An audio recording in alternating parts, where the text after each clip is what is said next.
पशुओं को मार के खाना। आप किसी भी रेस्टोरेंट में चले जाइए, चिकन फ्राई, मटन फ्राई जैसी चीज़ें बिल्कुल आम हो गई है। हम उसे भोजन की नज़र से देखने लग गए हैं, जबकि आप सभी जानते हैं कि इन सभी में संवेदनाएं होती हैं, सभी को दर्द होता है और ये सभी के सभी उसी प्रणाली से गुजर के अपने आकार लेते हैं जिस तरीके से मनुष्य का जीवन होता है, चाहे वो कोई भी पशु हो, पक्षी हो या जानवर। आप जब किसी कुत्ते को या गाय को देखते हैं, आपको दया आ जाती है, आप उसे धूप में शेल्टर देना चाहते हैं, उसे भोजन देना चाहते हैं और उसको प्रोटेक्ट करना चाहते हैं। परंतु दूसरे ही पल आप किसी कैफे में बैठ के या फिर किसी होटल में बैठ के या घर में चिकन खरीद के खा रहे होते हैं या फिर मटन खरीद के खा रहे होते हैं। आपकी नज़र में जानवरों की परिभाषा क्या है हम नहीं जानते, लेकिन एक परिभाषा जो सर्वोपरि है वो है कि ये सभी सजीव है, इन सभी में आत्मा है और ये सभी हमारी ही तरह हाड़ मांस के होते हैं। इन सभी में ब्लड है और सबको दर्द होता है।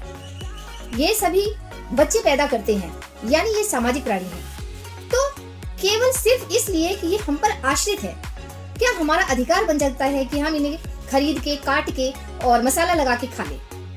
यह सुनने में कितना ज्यादा अजीब लग रहा है। जब आप इसे करते हैं तो आपको ये बहुत अधिक सामान्य लगता है, क्योंकि बचपन से इसी तरीके की जीवन शैली हम अपनाते आए हैं। परंतु अभी समय हो गया है कि जब हम खुद बड़े हो चुके हैं और हमें ज्ञान आ गया है, तो अब हम कम से कम कोशिश करें कि इन जानवरों के प्रति दयालुता का भाव रखें और इन्हें मार के, काट के खाने की बजाय इनको प्रोटेक्ट करें, इन्हें आश्रय दें और इन्हें एक सजीव होने का हक दें। क्योंकि जब ये हमें थोड़ा सा भी काट लेते हैं या नुकसान पहुंचा देते हैं, तो हमारी पूरी मानव प्रजाति इनको खत्म करने पर, इनको डंडे से मारने, इनको जला देने, खत्म कर देने की हद तक आ जाता है। परंतु हम ही मनुष्य में से हर कोई सुअर को खा रहा है, कोई बकरी खा रहा है, कोई गाय खा रहा है, कोई भैंस खा रहा है, कोई मुर्गा और कोई मछली खा रहा है। इनमें आवाज नहीं है कि ये अपने प्रति आवाज उठा के अपना बचाव कर सके, बल्कि ये भोजन के लिए भी हम पे ही आश्रित है। तो इतना अधिक अपने जीव को, अपने स्वाद को, टेस्ट को महत्व देने की बजाय हमें इन सजीव जानवरों के जीवन को महत्व देना चाहिए।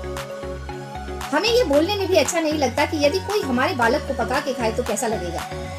यह सुन के भी लोग एकदम तड़प जाते हैं और सोचते हैं कि किस तरह की गंदी बातें की जा रही हैं। परंतु सच तो है कि किसी भी बकरे या मुर्गे या फिर गाय या फिर भैंस या मछली, कोई भी चीज है, जब हम उसको खा रहे होते हैं तो वह किसी न किसी का तो बालक ही होता है।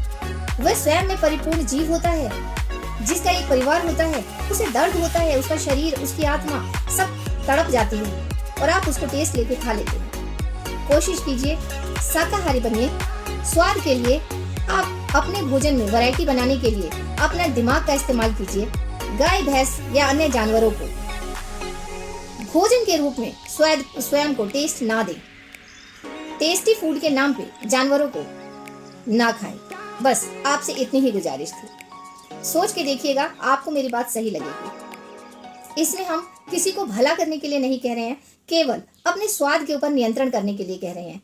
एक बार अपने आप स्वाद पे नियंत्रण कर लेते हैं तो सभी जानवर बच जाएंगे और उन्हें भयानक त्रासदी, पीड़ा से नहीं गुजरना पड़ेगा। वे अपनी सामयिक मृत्यु को प्राप्त होंगे और जिस तरीके से धरती हमारे लिए है, उसी तरीके से धरती उनके लिए भी हो जाएगी। धन्यवाद।